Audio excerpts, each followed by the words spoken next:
2016 წლის 8 ოქტომბრის საპარლამენტო არჩევნებამდე ზუსტად 61 დღე დარჩა.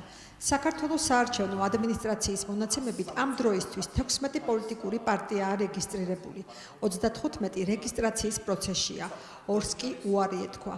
რაც შეეხება საინიციატიო ჯგუფებს, ზესტაფონის საოლქო საარჩევნო კომისიის თავმჯდომარის გიორგი კახნიაშვილის თქმით, ისინი დარეგისტრირებას ჯერ არ ჩქარობენ. საქართველოს საარჩევნო კოდექსის შესაბამისად საინიციატიო ჯგუფებს აქვთ ვადა, ესე ვთქვათ, არჩევნებამდე არ აუგინეს 57 დღისა, რომ მიმართონ შესაბამის საოლქო საარჩევნო კომისიებს.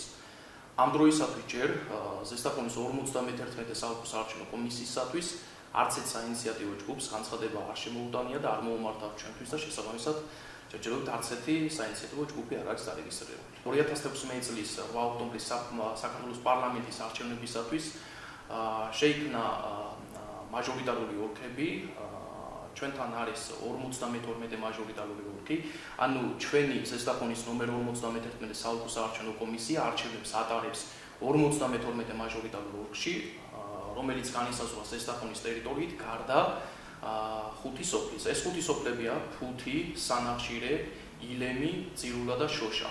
ამ 5 სოფელში შედის 7 უბანი, რომელიც გადაეცა მხოლოდ ამ არჩევნებისათვის 51 მაჟორიტარულ ოლქს. ჩვენთან დარჩა 46 უბანი, ამ 46 საარჩევნო უბანში ჩატარდება არჩევნები. ამ არჩევნებთა რაოდენობა მიმდინარე წლის 1 მაისის მდგომარეობით არის 50034 ამორჩეველი. არჩევნებთან დაკავშირებით ზესტაფონის მუნიციპალიტეტის საკრებულომ გამოსცა განკარგულება მუნიციპალიტეტის ტერიტორიაზე საარჩევნო სააგიტაციო მასალების განთავსების რეგულირების შესახებ. რაც შეეხება შეხვედრის ადგილებს, ეს არის ყოფილი ფეროშენელთა კლუბი და ეს არის პირველი სამუსიკო სკოლის სააქტო დარბაზი. პირველში ეტევა 300 ადგილია, ესე რომ ვთქვათ, მეორეში 100 ადგილი, დასაჯდომი ადგილი.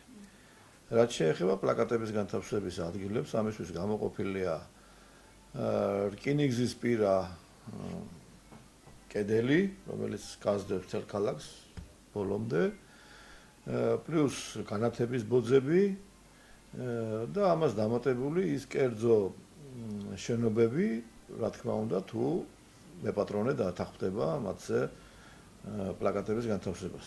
ასევე სოფლებში ავტობუსის გაჩერებები და ქალაქშიდაც ავტობუსის გაჩერებები და სოფლებშიდაც ასევე განათების ბოძები. ბრძანების მიხედვით საარჩევნო პლაკატების გაკვრა აკრძალულია საკულტო ნაგებობებზე, კულტურული მემკვიდრეობის შენობა ნაგებობებზე, სახელმწიფო ხელისუფლებისა და ადგილობრივი თვითმმართველობის ორგანოების, სასამართლოს, პროკურატურის, სამხედრო შენაერთებისა და პოლიციის შენობების ინტერიერსა და ექსტერიერში, დასასვენებელ პარკებსა და ბაღებში, მრავალსართულიან საცხოვრებელ კორპუსებზე და საგზაო ნიშნებზე.